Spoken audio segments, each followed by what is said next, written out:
개헌론에 또다시 불이 지펴졌습니다. 오늘 자유한국당, 국민의당, 바른정당 이 세 개 정당의 원내대표들이 대선 당일날 개헌 국민투표도 함께하자 이런 합의를 했다고 그러네요. 자, 양쪽 목소리 듣겠습니다. 먼저 바른정당 연결하고 그다음 민주당이에요. 개헌투기 바른정당 간사 홍일표 의원 안녕하세요. 네, 안녕하세요. 네, 그러니까 5월 9일날 국민투표도 같이 하자 이거잖아요. 예, 그렇습니다. 그러려면 개헌안부터 만들어야 될 텐데 어떻게 하자는 계획이신 거죠? 그동안 이제 헌법 개정 특위가 국회에 설치돼서 예. 논의를 쭉 해왔거든요. 예. 그래서 상당히 축적된 내용이 있어서 예. 있고 또 그동안 국회의장들께서 과거에 이제 개헌안을 만들어 놓기까지 했습니다. 예. 이런 걸 토대로 이제 단일 개헌안을 만들고 예. 이거를 의원총회에서 인준을 받아서 예. 이제 발의를 해보자 이렇게 예. 생각하고 있죠. 그럼 언제쯤까지 발의를 한다는 거예요? 목표 시점은요? 이게 이제 5월 9일 날 동시에 국민투표를 하려면 최소한도 이제 40일의 기간이 필요하기 때문에 네. 뭐 3월 한 25일까지는 발의가 예. 돼야 되지 않을까 이렇게 생각이 됩니다. 지금부터 열흘 남았네요. 예. 열흘 사이에 개헌 내용을 하나로 확정할 수 있을까요? 아니 그건 그동안 이제 쭉 논의 행옥에 있어서 개헌 특위 내에서 공감대를 이룬 것들이 많이 있습니다. 예를 들어서 어떤 겁니까? 권력 구조 같은 그러니까 경우. 이제 권력 구조 같은 경우에 이제 우리가 그 권력 구조에 대해서 논의를 해보니까 네.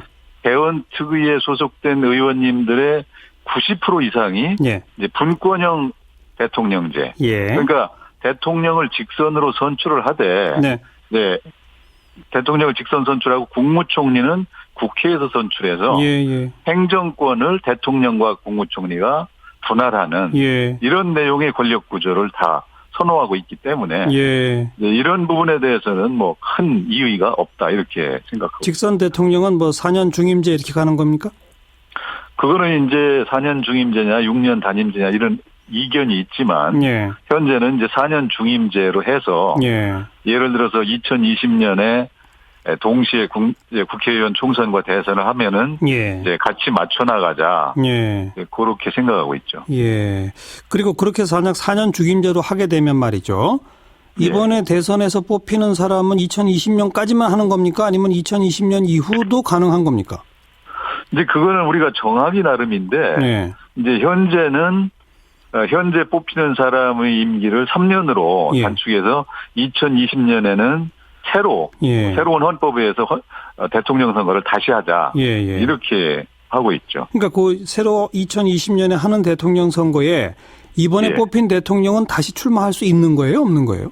다시 출마할 수 있습니다. 아, 새로운 헌법이기 때문에 예. 그런 방식으로 의견들이 좀 모아지고 있다. 예. 일단 개헌안은 국회 발의가 이제 과반수잖아요. 150석 이상이면 발의는 되는데 이 지금 국민의당 또 바른정당 자유한국당 세 당 합하면 165석인가 되죠? 예. 그래서 일단 발의는 가능하겠네요. 그렇다고 생각을 합니다. 그리고 이제 그 3당 외에도 예. 민주당 내에서도 개헌에 찬성하시는 분들이 있어서 예. 또 이제 여러분이 거기에 동참할 수도 있다 이렇게 보고 있습니다. 민주당의 개헌 찬성하는 동참하는 의원은 몇 명 정도라고 지금 생각하고 계세요? 그거는 제가 뭐 숫자로 이렇게 말씀드리긴 어렵고 예. 하여간 그동안 이렇게 조기 개헌에 찬성하는 분들이 상당히 있었는데 네. 최근에 이제 주류 측의 어떤 이제 압박이 있었는지 좀 줄고는 있지만 예. 그러나 분명히 있다 이렇게 말씀드리겠습니다. 네. 그래서 3분의 2, 200명 이상이면 개헌안을 국회에서 통과시킬 수 있는 거죠? 그렇죠. 가능하다고 보십니까? 뭐 현재로서는 좀 어려운 것은 사실이거든요. 네. 지금 표결한다면 어렵다고 보여집니다. 네. 이게 왜냐하면 이제 그동안 사실은 민주당 내에 이제 이렇게 조기 개헌에 찬성했던 분이 한 30-40명이 계셨는데 예. 이제 그 주류 측의 그런 여러 이제 당론 추구 과정에서 이제 예. 많이 위축이 돼가지고 예. 지금은 그렇게 안 되는데 예. 이제 우리가 발의를 해서 국민 여론을 환기시키면 예. 이제 그런 이제 분위기나 이것도 좀 바뀔 수 있다 이렇게 보고 있죠. 네.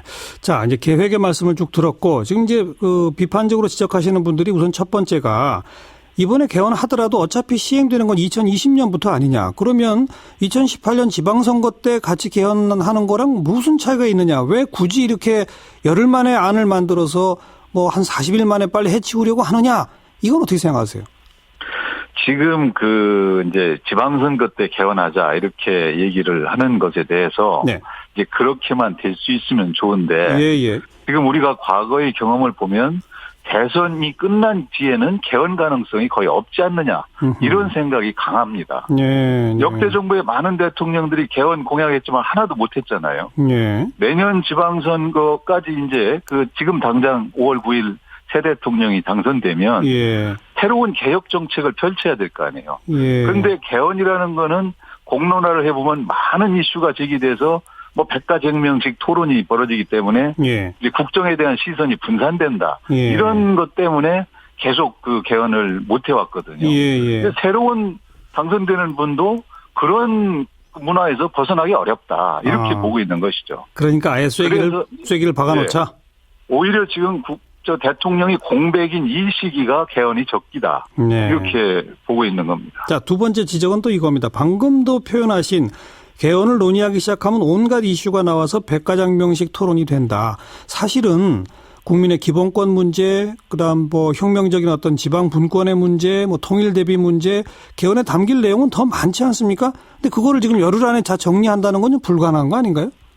그런데 이제 이게 지금 만일에 새로운 대통령이 개헌에 대한 의지가 있고 네. 국회가 그거를 이제 하기로 마음만 먹으면 이제 결단의 문제거든요. 네. 지금 보니까 지금 2009년에 김영호 의장 때 개헌안이 만들어져 있고 예. 2014년 강창희 의장 때 개헌안이 만들어져 있습니다. 많은 전문가들이 참여해서 이렇게 하는 게 좋다. 이런 안들이 나와 있고 예. 저희 개헌 특위에서도 많은 의견을 들어왔습니다. 예. 그래서 지금은 일단 이거를 정리할 수가 있는 상황에 있기 때문에 네. 한번 결단을 내려보자 이런 것이죠. 예. 그러나 집권 측이 개헌 의지가 없으면 그런 걸 늘어놓기만 하지 정리하지 않을 것이다. 네. 이렇게 이제 보는 거죠. 네. 가장 이제 노골적이고 직설적인 비판은 지금 뭐 자유한국당 그리고 국민의당, 바른정당 아무리 봐도 이번 대선에서는 당선자를 낼 수 없을 것 같으니까 문재인 당선되는 거 싫어서 이러는 거 아니냐 이런 지적은 어떻게 보세요? 이제 문재인 후보 측에서는 지금 이제 대통령이 다 된 것 같이 생각하고서 지금 이렇게 나오고 있는 것으로 보여지거든요. 예. 저희들은 그렇게 생각하지 않습니다. 지금 아직도 60일이 남아있고 이 대선 정국은 얼마든지 변화할 수가 있다고 봅니다. 예. 그렇기 때문에 이거를 지금 이제 이 대선과 동시에 하는 국민투표를 통한 이번 개헌의 이제 요체가 예. 대통령 임기를 3년으로 단축해서 2020년에 이제 대선 총선을 같이 하자 이런 부분인데 그렇죠. 예. 이거를 이제 문재인 후보 측에서는 대통령이 됐다고 보기 때문에 단축하기가 싫은 거예요. 예. 그래서 이거를 이제 반대하는 것이라고 보여지는데 네. 그것은 착각이라고 저는 생각합니다. 이건 지금 아직 누가 될지 모르는 상황인데. 알겠습니다. 그러니까 네. 동참해라 이 말이죠. 그렇죠. 하나만 더 지적하면 탄핵 직후인데 박근혜 전 대통령 소속 정당인 자유한국당하고 이렇게 연대하는 거 문제 있다 이런 얘기도 들으시죠? 그거는 이제 문재인 후보 측의 사고방식이라고 생각합니다. 아하. 안희정 후보 측이라면 그렇게 하지 않을 겁니다. 네. 지금 우리가 국회가 300석에 한국당이 94석인데 예. 이 사람들을 제외하고 무슨 입법을 할 수도 없는 것이고 예. 민주당이 주도한 개헌안도 이 사람들 제외하고서 하기는 쉽지 않을 거예요. 예. 그래서 이런 국가 100년 대계에 관한 것에 대해서 특정 세력을 미리부터 배제하는 것은 오만하게 비칠 수가 있다고 오히려 생각을 합니다. 네, 여기까지 듣고 일단 야3당, 야3당이 아니죠. 아무튼 자유한국당, 국민의당, 바른정당이 당론을 어떻게 모아가는지가 우선 급선무일 텐데요. 그거 지켜볼게요. 예. 고맙습니다. 예, 감사합니다. 네, 이어서 더불어민주당 수석대변인 윤관석 의원 안녕하세요. 윤관석입니다. 네. 지금 민주당 뺀 나머지 세 정당의 합의에 대해서 어떻게 보세요? 예, 오늘 3당의 합의안은 한마디로 말씀드려서 지금 국민적 요구와 시대적 요구하고는 완전히 다른 처방을 낸 거라고 생각을 합니다. 지금 탄핵 국면이 계속돼 왔고, 예. 탄핵에 대해서 국민의 86%가 헌재 판결을 지지했고요. 예. 또 92%가 승복해야 한다고 하지 않습니까? 예. 이게 다 굉장히 중요한데, 그리고 박근혜 전 대통령이 또 불복 국면이 지금 연장이 되고 있습니다. 사실상. 예. 그리고 오늘 공고를 해서 조기 대선 국면이 확정이 됐고요. 그렇죠. 국민들과 시대적 요구는 현재 그 국정농단을 우리가 확실하게 적폐청산을 하고, 예. 탄핵 국면에서 대선 국면에서 미래를 선택하자, 이게 주된 거라고 생각합니다. 예. 더욱이 이제 정권 교체에 대한 열망이 여론조사에 보면 80% 나오고 있는데, 예. 지금 갑자기 개헌을 하자 이렇게 들고 나왔어요. 예. 국민들 마음속에는 장미 대선은 있지만, 예. 장미 개헌은 없다. 저는 이렇게 생각을 합니다. 그 네. 이유는 대단히 지금 합의한 내용들이나 예. 그 과정들이 정략적이고 선거용이다라고밖에 볼 수 없습니다. 어떤 의미에서 정략적이고 선거용입니까? 예, 먼저 이 개헌에 대해서 예. 개헌을 하려면은 어떤 방향과 내용으로 해야 될 것이냐, 이것이 이제 정확히 있어야 되거든요. 네. 현재 하자는 내용만 있지 사실상 그 내용에 대해서는 정확히 나와 있는 것이 없습니다. 지금 권력구조 일부 4년 중임제 원포인트 개헌 수준의 내용만을 합의했다고 나오고 있는데, 예. 그런 4년 중임제도 과연 내치 외치를 분리하는 어떤 것인지, 또 정부 통령제 문제라든지 이런 여러 가지 부분들에 대해서 정확히 나와 있는 것이 하나도 없어요. 예. 지금 국회에서는 이미 개헌특위가 만들어져서 가동되고 있지 않습니까? 그렇죠. 여기 이제 모든 당이 참여해서 36명의 특위위원이 있고 저희도 14명이 참여해서 있는데, 예. 여기서 분과를 나눠서 1, 2분과에서 지금 논의를 계속 해오고 있습니다. 여기서 아직 의견 모아진 거 없다? 모아진 게 없습니다. 개헌 토기 자체도 무력화시키는 그런 합의라고 생각을 합니다. 그래서 그처럼 아무튼 논의 내용도 무르익지 않은 상황이고 대선이 코앞에 닥쳤는데도 이렇게 자꾸 서두르면서 이걸 대선 날 같이 합시다라고 하는 진짜 의도는 뭐라고 보시는 거예요? 예, 여러 가지 이유가 있겠습니다만은, 일단은 제 생각에는 꼭 실현 가능성에 대한 것들도 검토를 하셨는지 모르겠습니다만, 네. 이게 사실상 지금 50일 정도 남은 상태에서 어렵고요. 예. 객관적인 일정인 개헌이 90일 정도 걸린다고 하지 않습니까? 네. 발의한 데에서 60일 이내에 3분지의 국회에 의결을 받아 통과를 시켜야 되고, 그 전에 20일 또 공고를 해야 되고요. 그렇죠. 끝나고도 30일 이내에 국민투표를 하는데, 물론 이내라는 것 때문에 90일 걸리는 걸 40일 만에 할 수 있다라고 오늘 아침에 얘기를 하시던데, 예. 우리가 이내라고 둔 건 충분한 그만큼 논의를 해야 되고. 그러니까요. 예. 어려울 것 같은데도 이거 자꾸 하자고 합의하는 진짜 이유가 뭐라고 보시는 거예요?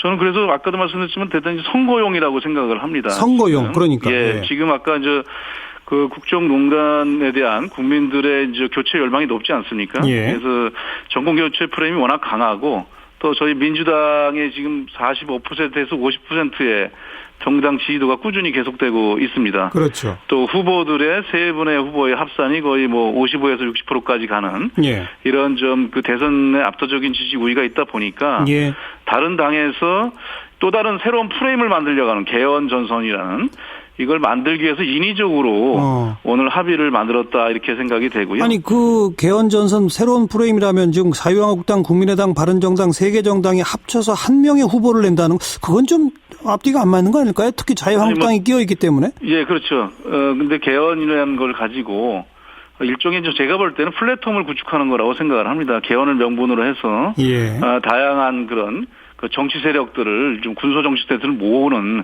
그런 과정의 일환이 아니겠냐 이렇게 생각이 되고요. 일단 모아놓고 보자.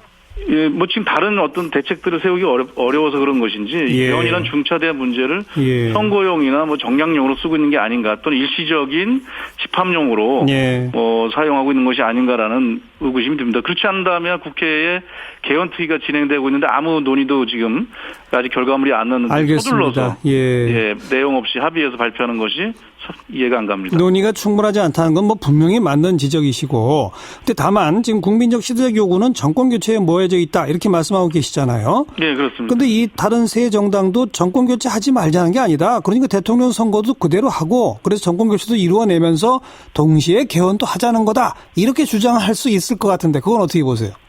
정권 교체를 주장하는, 예를 들어서 여당을 했던 자유한국당 입장에서는 정권 교체가 될 수는 없겠죠. 자기들이 후보를 교체하면 그렇죠. 연장이 되는 것이고. 바른당은 나왔으니까, 분당했으니까 다른 입장을 가질 수는 있는데, 국민들이 어떻게 볼 거냐가 중요하다고 생각을 하거든요. 예를 들어서 국정농단에 함께 참여했던, 또 이번에 탄핵을 갖다가 기각시켜달라고 탄원서를 56명이나 냈던 그런 당의 의원들과 손을 잡고 하는 개헌을 통해서 바꾸는 정권이 정권 교체를 볼 것이냐. 저는 그렇게 국민들이 판단할 거라고 생각하지는 않습니다. 네. 아주 단도직입적으로는 거의 대통령이 된 것처럼 보이는 문재인 후보 측에서 자기 임기 3년으로 단축되는 게 싫어서 자꾸 반대하는 거다 이런 얘기까지 나옵니다. 어떻게 보세요? 그것보다는 그 개헌 논의가 많이 돼 있다고는 하지만 네. 지난 30년 전에 87년도에 그때 직선제 개헌을 할 때도 그때 4개월 정도 걸렸습니다. 예, 직선제 그 권력구조 선출 방법 하나만 하는데도 예. 너무나도 촉박한 일정에서 이루어지는 것이라는 문제를 먼저 지적드리고요. 네. 그러다 보니까 국민들의 관심사인 뭐 기본권 문제, 지방 분권 문제, 통일에 대한 문제, 뭐 인권에 대한 문제 이런 것들은 논의가 안 되고 권력구조 일부분만 갖고 지금 얘기가 되고 있는 거 아니겠습니까? 그렇죠. 개헌은 국민들의 합의와 어떤 그런 그 국민 통합을 알겠습니다. 만들어내는 예. 합창이어야 된다고 생각을 하는 예, 것이죠. 예. 그러면 내년 지방선거 때 개헌 국민투표 하자. 이거는 지금 더불어민주당의 당론인가요? 예, 지난번 의총에서 당론 수준으로 결론을 내린 상태입니다. 예. 여기까지 말씀드릴게요. 고맙습니다. 예, 감사합니다. 더불어민주당 수석대변인 윤관석 의원까지, 앞에는 개헌투기 바른정당 간사 홍일표 의원 두 분 목소리 들어봤습니다. 자, 1부 마치고요.